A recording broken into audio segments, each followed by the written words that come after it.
everybody join in this session. Glad you found your way from the main hall for those who hadn't been out here before. I'm very much looking forward to this session here at noontime. I think for those of you who were here yesterday, you heard Nick Stern in his commentary talking about disruption really being the path to green growth, and the disruptions being what is going to create a lot of the opportunities for companies, for employment, and for the economies in many places, including India. So we've had sessions on utility solar. We've moved on in the last yesterday afternoon to energy storage. Those of you who were just here before may have seen the electric vehicle session. And now we'll move on to distributed generation, another one of the key areas where technology is both disrupting and creating many new opportunities. Now, with the cost of this technology, as the others that we've been talking about dropping, we see in a number of areas the provision of rooftop solar as an example, beginning in, for some applications, some markets, to begin to reach parity or even be below the cost of grid-tied solar. We see some applications such as backup diesel where distributed generation is dramatically cheaper than the alternatives. But this is still a market which is very much in its early phase. And as we look at it, we can also see that one of the things that's very different about the distributed generation space than about grid-tied solar is just the diversification of this space, the diversity of the space, the different types of business models that are emerging and beginning to play themselves out in here. And we can see that here in India, this is again a big priority of the government from a number of different angles.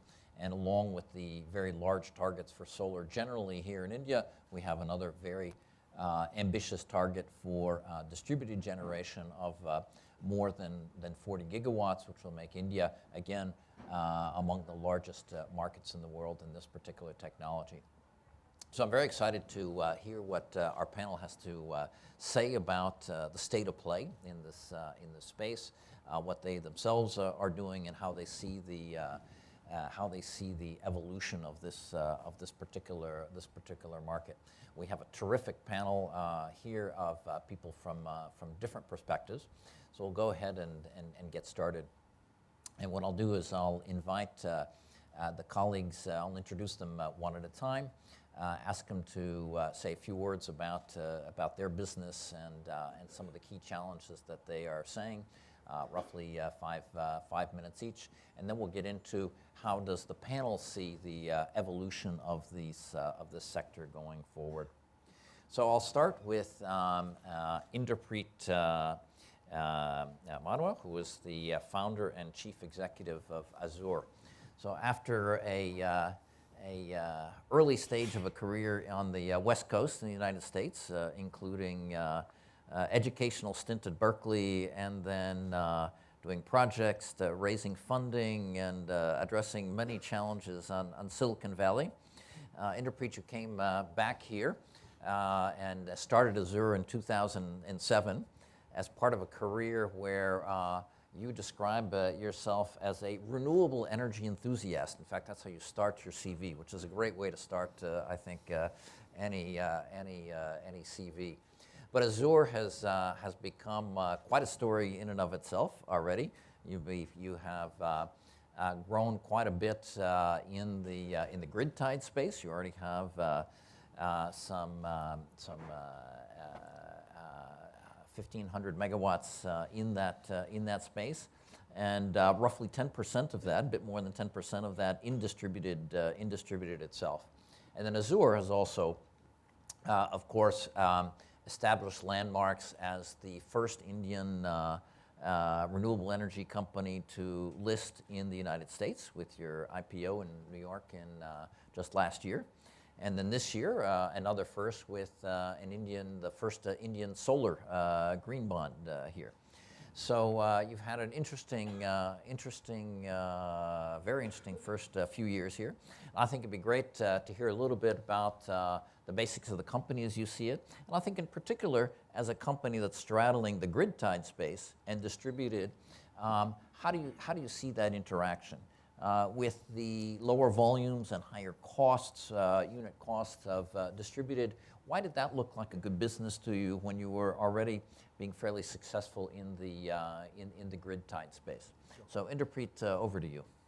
Thanks for that wonderful introduction, Bernie. It's a pleasure to be here today and among such esteemed panelists who are doing very hard stuff in this sector for a very long time. You know, as you were making the introduction, it all seemed, you know, in a very nice trajectory going up. Company's done really well. I actually remember when I first came to IFC to raise some money for the first megawatt. It was actually a very different discussion. Is you've never worked in India, you've never worked in infrastructure, you have no idea how to build energy projects. Why should we even invest in you? Well, there are a few basic questions here and there in the preach. And the most important challenge at the time was that people were talking about 15 rupees, 17 rupees as the price of solar energy on a per unit basis on a 25-year contract. And where is the customer? Like, who's really going to pay 17 rupees or 15 rupees on a sustainable level? And it was very clear to me that Moore's law will squarely apply in the PV industry. And we were just scratching the tip of the iceberg in India way back in 2007 and 2008. But interestingly enough, my passion at the time was really to focus on rural electrification, because the alternative in rural electrification was quite expensive. And if I remember my math right from 2007, you look at a solar lantern or a home lighting system way back in 2007, on a per unit cost basis, that was coming out something in the range of 60 rupees a unit is what government was subsidizing. And to me, it was a no-brainer that it's an economic decision for India to jump onto the solar bandwagon rather than climate decision. But you know, there were a lot of skeptics as well, a lot of challenges, and over the years we sort of demonstrated the cost curve in PV and created a lot of innovative business models. So coming back to your original question of large scale versus distributed generation, inherently solar works really well in distributed generation compared to any other fuel source in the country. You can't put a windmill on someone's roof, you can't build a coal power plant in someone's backyard, you can't get a river to flow through a neighborhood, but you can get solar energy delivered at the point of consumption in the most efficient manner. So that is why we've been very optimistic about distributed generation, both for commercial, industrial, as well as residential and microgrid applications. However, there are several challenges in there, and you mentioned cost is one and aggregation of capacity is another. And I think those are the things that we constantly work on in trying to solve how we can scale this business.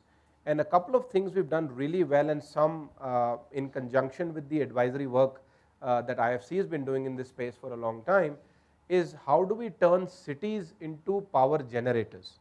So we did the first, which is now being termed as smart city implementation, way back in 2012-13 in the city of Gandhinagar, where you get into a tripartite agreement with the distribution company in the city. So you're not pitted against the distribution company, because that itself becomes a very complicated discussion. If you go tell a distribution company, I'm going to take your best paying customers and leave you with the worst paying customers or non-paying customers, that's not a great strategy for any distributed generation story. So there you help the distribution company to meet their RPO obligation, but you also create a revenue stream for the rooftop owners, so they can effectively bring down their cost of energy. So the cost of energy for the customer goes down through the green incentives. The distribution company doesn't lose the customer and effectively can deliver power at a much lower cost than their own cost of delivering power into these cities. Then we've replicated that work in Orissa, Bhubaneswar, Cuttack. We've recently started some work in Udaipur as well. So that to me is a great opportunity and doesn't necessarily distinguish between who the customer is. So you're selling to the distribution company and the distribution company maintains the customer, and for us anyone who has a roof is able to play that space. Great, thanks Inderpreet for that first taste of your side of the business. Let me turn now to Gajanan Nabar, who's had a slightly different path in that you haven't been in the solar space for a couple of decades. On the contrary, you started with a master's in organic chemistry, I read, and a master's in management, and you've been running a number of different companies. You were at Praxair, I think, as a managing director and a CEO of Praj, Yes. if I have that correctly. And then you came into the space much more recently, coming in as the CEO of CleanMax. And I think it'd be interesting to hear from you, again, your business model in this space, again, somewhat different. How do you see that? What are the customers that you're targeting in here? Sure. And within your model, the PPAs, I think, play an important role, and it'd be interesting to hear kind of your perspective of. So why do clients sign up for a long-term agreement with you? So please, Gajanan. Sure. Yeah. Thanks, Bernie, and very delighted to be here. And you're right. I mean, I'm very new to solar industry per se, and already feeling like a veteran because that's the demand. Even if I'm not a veteran, the expectation is that I behave like a veteran because the industry is changing and it's so dynamic. It's moving so fast. I'm glad you haven't said that it was the relationship with IFC that made you feel old, but That's the added advantage, of course. Yes. So I think the first thing which, obviously somebody who comes from another industry is, this is one very exciting place for the time being in India at least.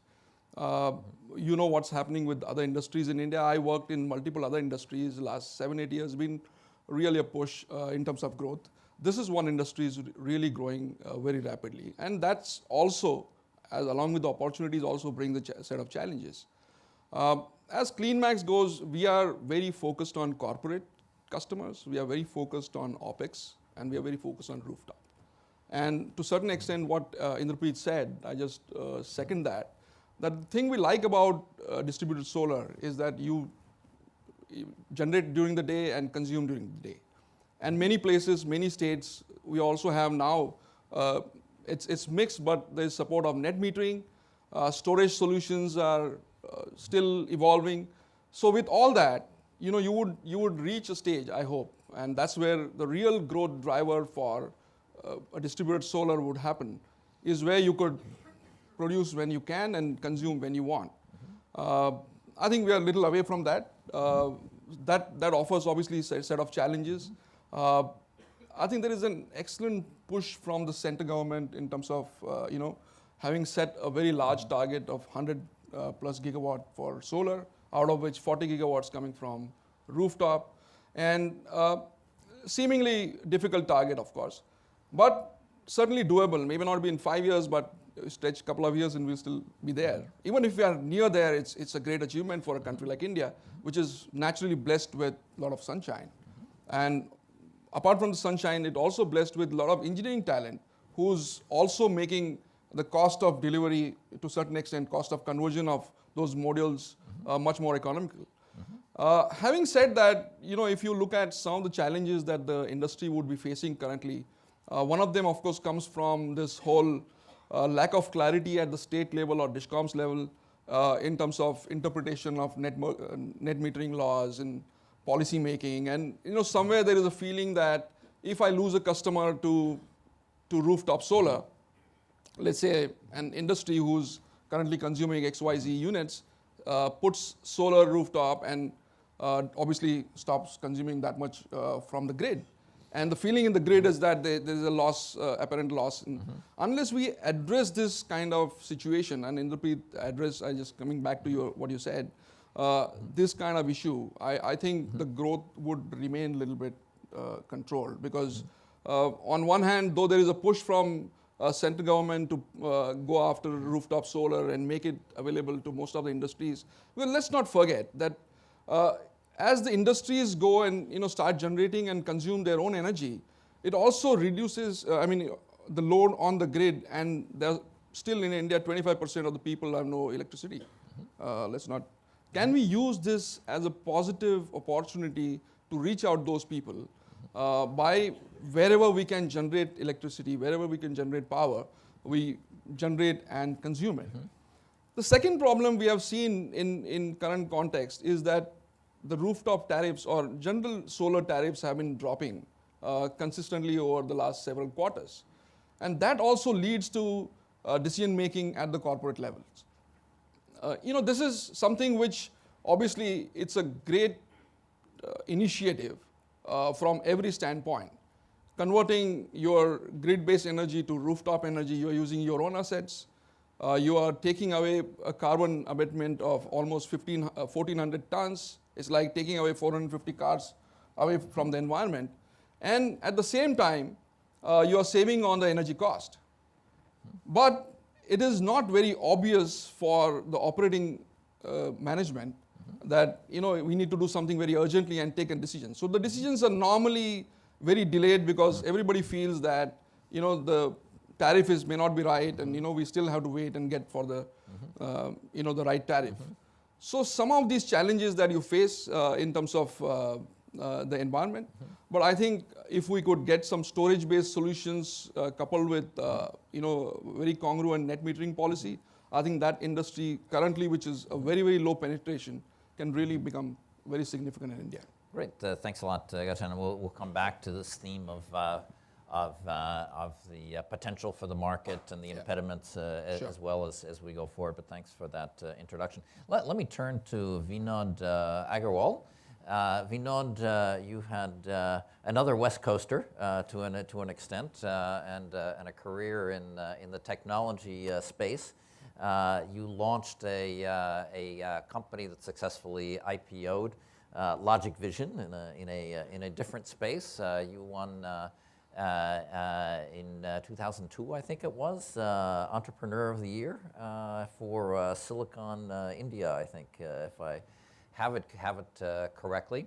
And so now you're in this space with applied solar technologies, and you're in a particular niche in the market, focusing on the telecom space in particular, selling to the telecom space. So I think it'd be interesting to hear sort of why did you choose that particular space? How do you see the advantages of it at the moment, and do you see that as one that's developing with particular interest? Thank you, Bernie. And thank you all for coming here. Really appreciate that. Applied Solar is a very interesting company. In terms of distributed generation, we have close to 6,000 plus sites all over India where we have solar. About half of them, or slightly more than half, are on telecom towers, and the remaining are on ATM machines, which are running on solar, and some bank branches. We install these in remote parts of India like Bihar, UP, and other places where there is very limited grid power or no grid power at all, and substitute that grid power with solar power. But before I get more into what I do, I really want to point out one very specific thing about what is called distributed generation.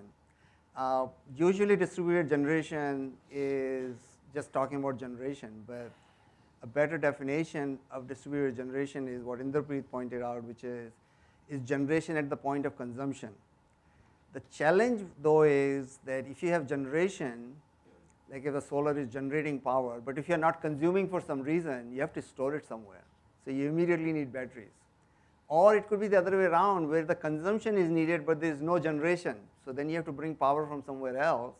And if the battery is also empty and if there is no solar, then you still have to bring power.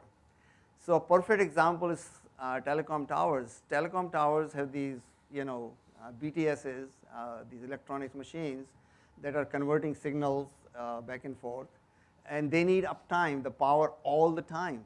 24/7. And solar certainly is not going to take care of it throughout the day, it's a few hours.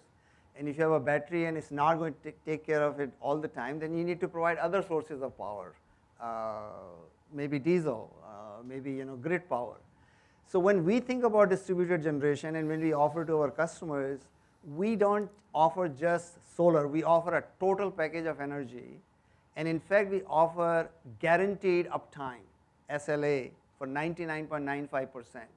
And we get paid for that entire commitment to provide energy to our customer 24/7 throughout the year. And when I say throughout the year, I really mean throughout the year. Imagine places in Bihar, those of you who are in that area or from that area, during the rainy season, a lot of areas around the Ganges River get flooded, and we still have to provide 99.95%. Or in months of January and February, there's huge fog, and therefore there's hardly any solar being generated, and we still have to provide 99.95% uptime. So when we think about distributed generation, it's far more than simply selling energy. We in fact sell energy as a service, and the service is the service level agreement that 99.95% power will be given to the customer no matter what happens. And if we do not do it, then we get heavily penalized. Just so that you understand, if I don't give power in a month for a total of say 1 day, my total penalty is more than the revenue for that month. Okay? So very heavy penalties, and so my business is more than simply selling energy or power to my customer. It is actually selling an entire package committed to 99.95%. So that's one thing I really like to understand, that DG, in terms of rooftop or some other distributor where all you're doing is selling energy into the grid or otherwise, we are actually packaging an entire set of services under SLA, and that's why we call it energy as a service. I think the other thing is, because of that, our PPAs are very different, and that's really critical. We were very fortunate when we started our first customer, Bharti Infratel, to together work on an agreement, a PPA, that covered far more than simply selling energy. The biggest commitment was SLA, 99.95%. We were getting paid for delivering the 99.95%. But with it, because we were doing build, own, operate model, we also had to get a take or pay commitment so that our lenders can use that as a collateral to give us loans for 10 years or beyond. And that was really critical. And the third thing was the integration of different sources of energy: solar, grid, battery, of course, from a storage point of view, as well as diesel. And in it was included the fact that we had to provide diesel. We have to make sure the diesel is available. We had to take care of diesel generator maintenance. We also had to include in the PPA the possibility that if the electrical grid power, which is not there today, starts coming for an hour or 2 hours 5 years later, then the amount of diesel should go down. So we had to build a table in advance at the signing of the agreement that if more grid power starts coming, how does the diesel consumption go down, and how do they save more and more money. So our PPAs are very, very involved, very comprehensive. In fact, we believe we were the first company working with Bharti to put together this kind of a PPA. And anybody in this business knows that that has become the template, that PPA has become the template, and almost any template, any PPA in this area copies that template. So the two things that I pointed out, one is the way we offer energy as a service, other is the PPA. Now going forward, the challenge we see is when we apply this concept to other institutions like education, schools, for instance, or panchayats or mandis, there's just no end of what you can do in terms of offering a total energy service or grid, village electrification, for instance. Lenders find it very difficult to give credit facilities around this because they see too many variables, very complicated. Will the collection happen or not?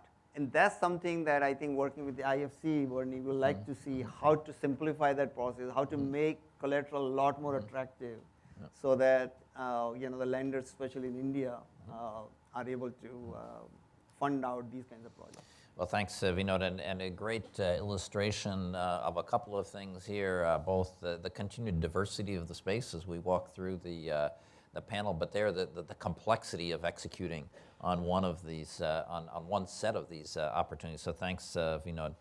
So let me turn next to Norberto Cuenca Candel.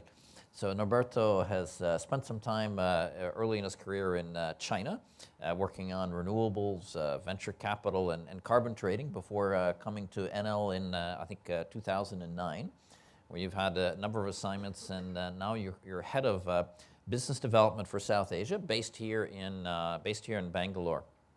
So Norberto, certainly in the grid-tied solar space, I think a lot of people look at Enel as the 800-pound gorilla.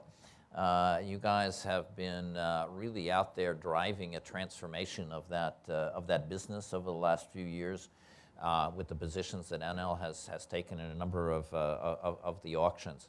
So in DG, I think Enel is not yet so known in that same way. So it'd be great to hear sort of how, what is your approach? What is Enel's approach to the DG market? How do you balance that DG with the other sides of what Enel is trying to do, both its route as a utility and its growing and quite large presence in the grid-tied solar, and within that, Enel's active in so many different markets. Is India a priority? It must be if you're sitting in Bangalore, but it'd be good to hear a little bit more of that from you.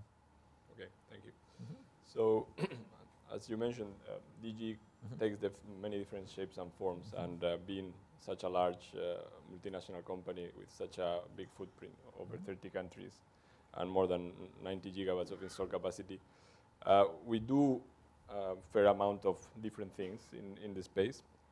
Especially, we take a broad look at what DG means. So I start with probably the largest one, which is what we call private PPAs, which for us represent over 1 gigawatt of capacity across the world.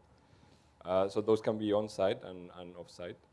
And it's mainly in the North and Central America at this point, but it's looking to it globally, trying to roll it over all the countries of presence, including India. I would say that the second largest would be, to give a bit of background on what it would mean for us. A couple of weeks back, Enel presented this new division and brand, which is called EnelX, that would be focusing around the new energy model, the new energy world that is coming. It has divisions of e-cities, e-industries, e-home, and e-mobility. And even there, we believe this is the brand for the future, or the future vector of growth. Distributed generation plays a big role. If you want to go into things like storage, remote storage, there will be vehicle to grid, home to grid, all these things. And in this context, we recently made an acquisition, inorganic acquisition of a big player on the DG arena in the US called DEN, Demand Energy Networks, which is purely focused on providing integration of storage, renewables, or even conventional at the client side, industrial or commercial side, and integrating all that with specific software that maximizes the value of all the assets and takes advantage of arbitrages, etc. So moving to smaller things, or smaller in terms of investment or size, we also have done some activities in rooftops and storage, for example, in South Africa, offering solar and storage for households and also for industries. And finally, I think that the smallest, but probably something that we have very close to heart, also because of the social and corporate responsibility values that come attached to it, is the mini grids, where we have explored in Africa and also in India. And we currently have one up and running with solar and storage in Chile at 4,000 meters. We electrified 24/7 a small community in the Atacama Desert. So that gives you a panoramic of what are our activities on on this sector. And so India, coming to the other point, is certainly one of our areas of focus. In renewables in general, I mean, I work for Energreen Power, which is the renewable brand of Enel. And we feel that DG for solar or even wind are a key part of it, with many challenges, as some of the colleagues have mentioned. We feel that the opportunities there, commercial and industrial clients tend to pay much more than what we would offer, but as has been mentioned, there are certain difficulties to make the DISCOM or to work with the DISCOMs to make this work for everyone, because the fear of taking away the good clients. So moving forward on what it looks for us moving forward, or what we believe will be coming next, the fact that we have launched a whole new division dedicated to not only distributed generation, but new models of energy, I think that clearly demonstrates that we attach a lot of importance to that. We think we are moving from a world, taking your words, from energy as a commodity to a world in which energy will be a service, and it needs to come with other service attached, where you could add more value. It will be more a world in which, instead of going one direction from the generation to the consumer, passing through all the intermediaries, it will be a circle in which everyone interconnects with the others, and we need to be prepared for that. And this approach is, in our view, one of the ways that we can also solve or mitigate the issues that a DISCOM may have with that. If the DISCOM is just losing a client, then obviously he will have a concern about that. If the DISCOM perceives that this client, he can provide also other service to this client when he's selling the power in the opposite direction, or offering him a demand response service that he will be managing for the client. The integration of these higher added value services will be something that will be not perceived as a threat, but rather as an opportunity. Great, thanks, Norberto. So look, I think the four of you have really both, again, laid out the diversity of this particular space, and of course, naturally stressed the opportunities that each of you see and that you're moving forward on. Let's talk a little bit about the impediments. What's in the way? Let me invite you to each pick what one thing, what you think is the single biggest impediment in the part of the space that you're trying to work in. And let's start with Gajanan. What do you see as the number one thing in your way to growing further here? In a short term, I think it's the whole congruence about center and state policies about rooftop solar. Since we're talking specifically about this, overall about renewables, but about rooftop solar. I think the kind of enthusiasm and push which is there from the central government is not demonstrated right down the line. And that, so for example, there are a couple of states who don't have well laid out net metering policies. Even if there are policies, the permissions are not given in some states. Even if the permissions are given, the interpretations are different. So that, in a short term, I would say, is an impediment. On a longer term, I think if, as I said in my earlier commentary, if we could get some seriously attractive economically storage-based solution coupled with rooftop solution, I think that opens up a lot that more would of the space. Absolutely. That Yep. really would open Yep. up a big market. Yeah, as NL is actually is trying to do, Norberto, as you were talking about. So Norberto, you're in so many different parts of the space, but what do you see as the single biggest impediment to further growth here for you? If we remain focused in India, because we're also trying to do this in India, I think very much in line with what he just mentioned, for industrial and commercial customers, having a clarity on that the open access and group captive will be available in all the states. And beyond that, something we find very difficult to deal with is that even if it's theoretically or actually available, you still don't have clarity on the charges attached to that. Sometimes your ability to offer a cheaper price is marginal. So if you don't know 3 years, 5 years down the line what will be the charges that will be on top of your tariff, then you don't really have a case because you might be running an unprofitable business. So having a long-term view on clarity on the availability of these models and a long-term view on the associated cost would be a great enabler for us to. So two voices on the importance of public policy in this space. Not surprising at all. Vinod, what about from your perspective?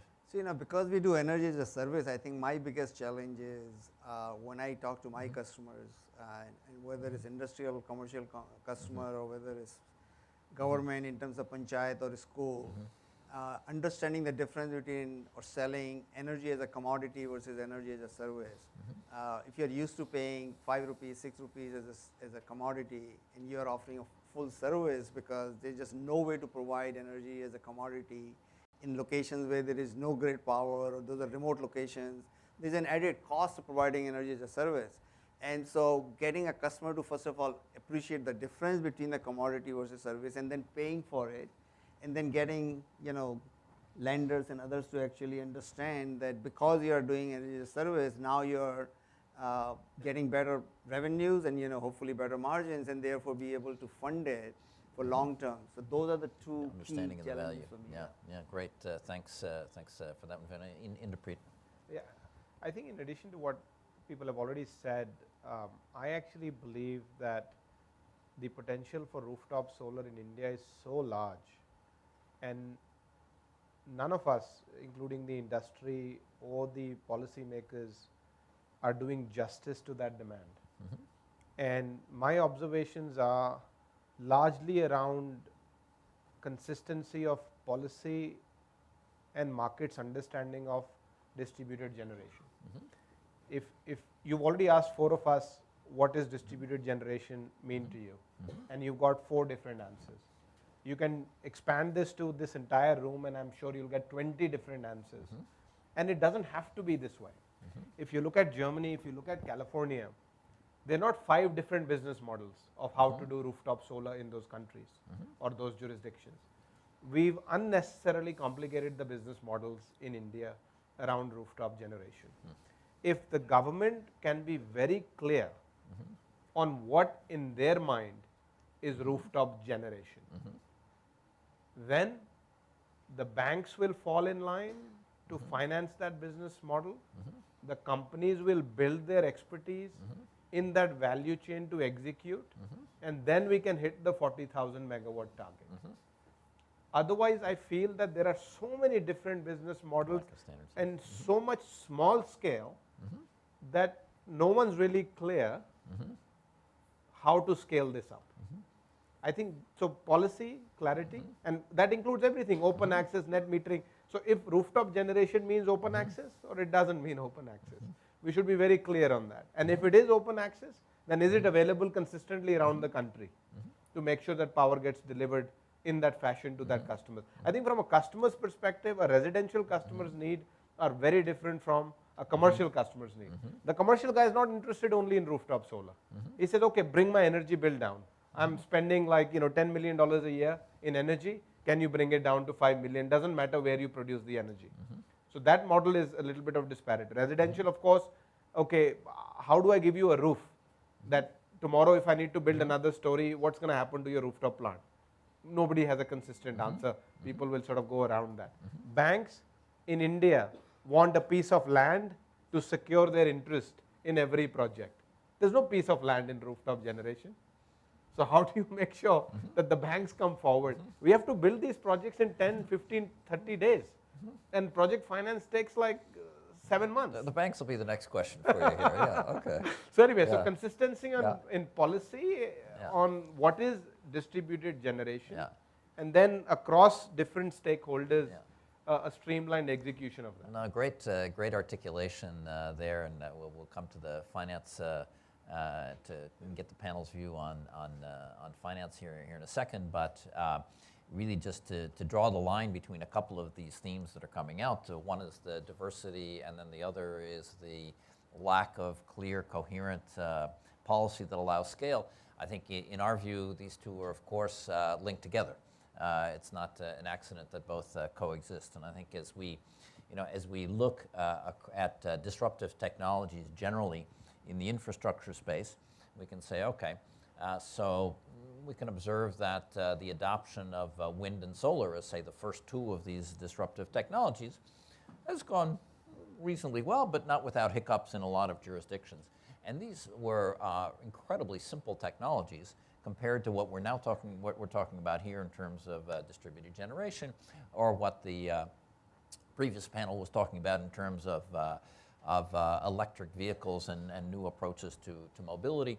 So we can see that one of the big challenges for across countries in terms of being able to take advantage of the benefits that these new technologies bring on the path to green growth is going to be really complex for policymakers and regulators across these countries. So I think this is one of the themes that certainly at IFC we're extremely conscious of and we see a lot of. But I'll step back and say that I breathed a sigh of relief that in terms of the number one impediment to your businesses, none of you put IFC there, so that was great. It was great relief there. But let's talk about this theme of finance, right? As you go in here, a couple of you have alluded to this, and you've talked about some of the impediments to this, whether it be this year issue of complexity, whether it be the lack of scale, whether it be how do traditional financing models like secured finance apply here. What do you see? Let's have another round to see. What do you see as the potential for commercial financing in this space? Maybe we just again reverse the order. So Inderpreet, why don't you go first on this round? Sure.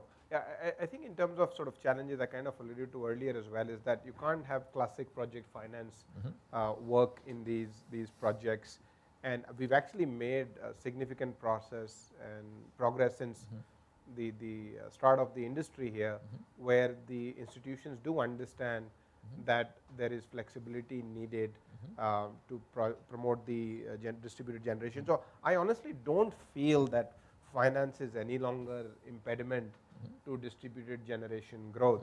By and large, people have figured it out how to get this thing done. But what would be helpful, I think, as the scale up happens and the sector matures, we do need a domestic bond market for these projects. We've seen globally that securitization of these projects have worked really well, and that large scale securitization opportunity in India is non-existent today.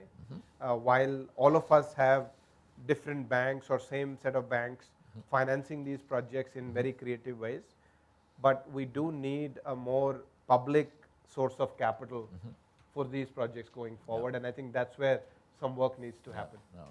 Thanks for that comment. Let me mention, by the way, as some of you are aware, there's a concurrent session going on actually on the theme of green bonds. And we thank those of you who are here, and sorry that you're missing the green bond session. But if you're actually interested, I do have, you can come up afterwards, and I actually do have a flyer relating to some of the presentations in the green bond session if you want to see some of that you're missing here. But on the commercial financing, let's keep getting perspectives on here. Vinod, how do you see it? So, I know that most of us here, other than me, are talking about distributed generation mostly as rooftop, and again selling energy.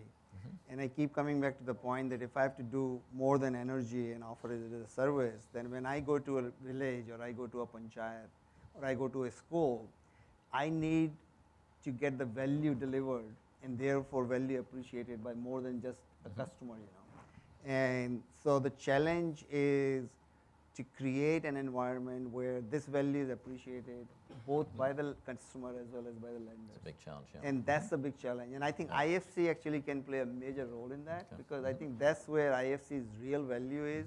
First of all, in India, certainly IFC is seen as a very strong, authentic, credible body. And so if IFC supports a project, then a lot of people take, strong comfort that this must be something good.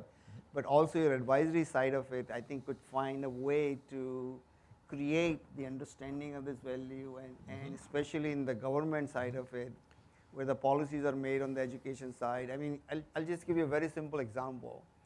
Not very far from Gurgaon, there are villages where there's no electricity, okay? And so the schools have no power at all. And yet they have this education satellite system sitting in closed, cupboard boards that nobody has opened, because they can't run them. And so you go there and you talk to them, and from what I understand, they're paying 30,000 rupees for a teacher per month, but those teachers cannot do anything because there is no power, there's no fan, nothing. And yet if you spend only 10,000 rupees or 15,000 rupees a month on power, then all the teachers become immediately useful, and furthermore, the most important thing, Huge leverage effect. people are learning something, right? So we are saving that 15,000 rupees a month because they are thinking, oh, it has to be 5 rupees a unit, and therefore it should be only 300 rupees a month rather than 15,000, and yet lose out all the other value, right? So there is a fundamental disconnect between understanding energy as a service versus energy as a commodity, and if As a preceding roadblock to getting the larger financing behind it. and delivering the real value. I mean, I strongly believe that all these 400 million people that we talk about in India who are not getting grid power or electricity of any kind, or all these other institutions like I mentioned again and again, we can get value to them, every one of them, by providing this distributed solution. But we need to get this understanding going. And for those of you who sat in the session yesterday afternoon on energy storage, again, very And similar energy storage theme of becomes a how very- where you've got very these critical diversity of value streams being created by the new technologies. Exactly. But it's not intuitive to everybody exactly what that value is and how you recognize it. So great example. What about your perspective, Norberto? So in our experience, I feel that the issues that the banks may have are not so different from the ones that my board may have in tackling the industrial and commercial projects. So we're back to the same themes. A bankable PPA is a PPA that we would sign, and not having a term is a big issue. The sector struggles to go beyond 10 years, which for us is a minimum. And again, clarity on or sunset on certain provisions that leave a question mark after that sunset makes very difficult to sell this internally and to a bank. So those are the main Right. problems we face. Great, thanks, Gajan. Yeah.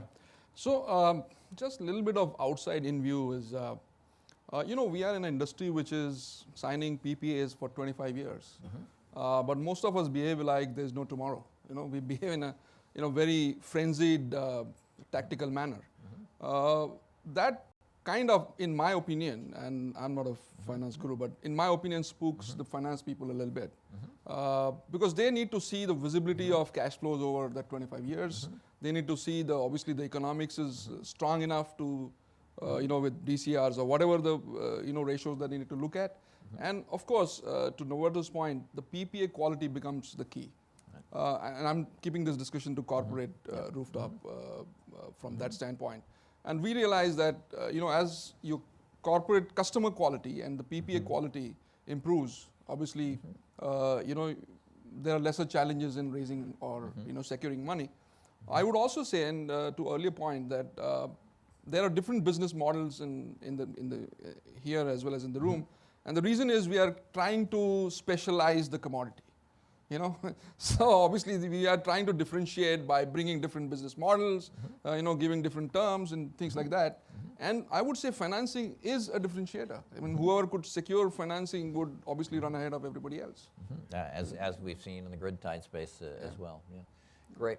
Okay, so there's a set of views on the financing side. We have just a few minutes left, but if there's a couple of relatively quick questions, we can get the panel's kind of rapid fire views on this. We have a microphone. Here are the microphones in the back. I have the gentleman there in the fourth row in the middle as a first one there. Yeah. And then in the back row afterwards. Yeah. Thanks. Please just identify yourself. Hello. My name is Vaibhav and I'm from World Business Council for Sustainable Development. I have a few questions and I'll summarize them. Okay, let's have them quick. If Yeah, we sure. could. Yeah, So what are the key questions you still think when you approach a customer, a potential C&I client, what are the questions you are thinking have changed over the course of 5 years, let's say? How the questions changed, Second, okay. second, what are the PPA term that you are seeing in C&I now? And what are the clauses in the PPA that you think are worrying and that could be changed, but there is still some challenges? And financing is again not a problem, I also believe, but this is to Mr. Inderpreet, that what are the low cost financing options we have? So that A lot of pretty specific questions there. Really good, thank you. And then let's get the other question that was in the back there, and then we can, yeah. Hi, my name is Devesh, and I'm from Seva. This question is pertaining to, we have approximately, for example, by the end of, say, May, we will be having close to 3 megawatt of solar panel becoming quote-unquote idle. These Sorry, becoming quote unquote idle. idle, sorry. Okay. So what happens is these agariyas, they take these, the salt pan workers, they take these solar panel to Little Run of Kutch. They use to pump the salt water out. They do all their harvesting. And once the rainy season starts, they move out of that place. Okay. Now, when they come out of that, the salt harvesting season is over. Now there are these solar panels which are lying idle in their godown.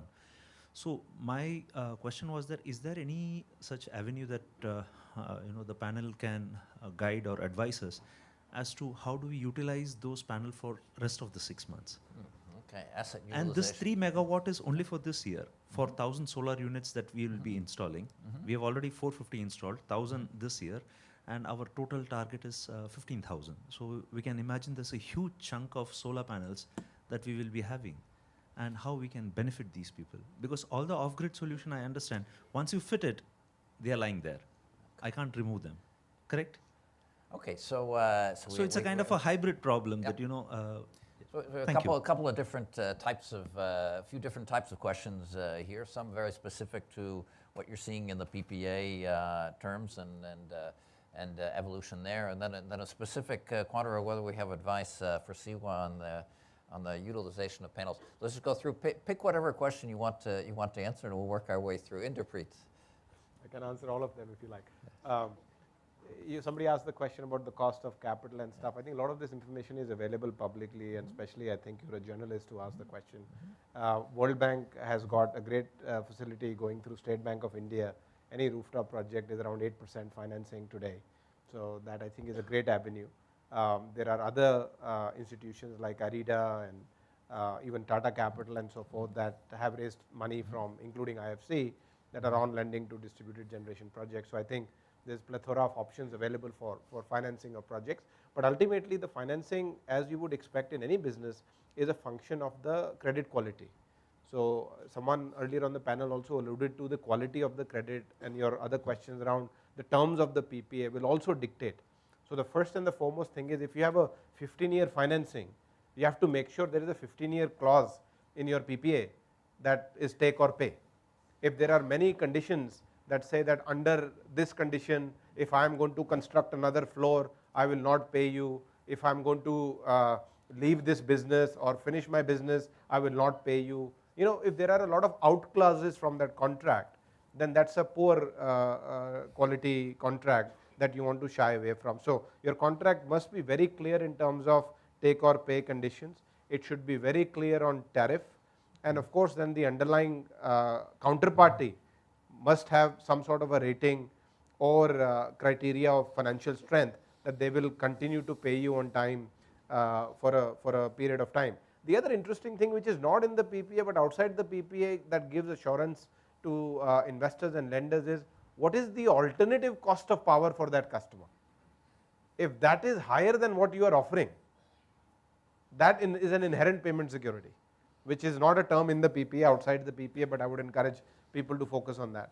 So that was one question. I think then the other question on the 6 months of idle time on panels, maybe the schools that Vinod was referring to can be deployed. So you have to look for non-profit opportunities. I don't think anyone will say for profit 6 months is available. There are many options there, and hopefully those villagers, when they pump and they go back to their villages, need energy. They need to charge their cell phones. They need LED lighting in their household. So these panels can be shifted and deployed there for those purposes. So I think we've already talked about 300-400 million people in the country don't have access to power. So please use those panels to provide power to the nearest villages where power doesn't exist. All right, comprehensive there, Inderpreet. Vinod, anything you want to add on any of these? No, I guess just very first question was how are the questions changed from the customer. I think I remember first time when I started talking to my customers, not the industrial ones, but mostly rooftop, residential, or just the smaller companies. They had no idea what solar panels are, right? So it was all about what is a solar panel, how do you generate electricity out of it, what is kilowatt hour out of a solar panel. I mean, all those early questions. So those questions are completely gone. I mean, clearly everybody is highly educated in terms of what the technology is, how it works, what does a kilowatt hour mean, what does how much a panel generates, all those things, right? Now there are more questions about the pricing, long-term contracts, all those things. So that's a very good change that has happened. Alberto, anything you wanted to add? Yeah, to Inderpreet point of the inherent protection, we haven't been here for 5 years, but one thing I've seen is that we moved from, when we're talking to industrial and commercials, trying to discuss very thoroughly what's the mechanism to share the upside as compared to the grid tariff, to now people asking what happens if the grid tariff goes lower than what we have in the PPA, because renewable tariffs are going so low, and people are having the expectation that it will ultimately impact in the tariff they are paying on the grid. Will I get a better deal soon? That this is coming an issue, and how I protect my minimum tariff. Before it was how we share a growing tariff, and now the issue is how we protect a minimum tariff that I can still make some money. On the panels, after irrigation is finished, I was thinking that if we put them to work into the school, then when pumping water comes back, then the school will be Holidays in school. Okay, so only on holidays. That was just a joke.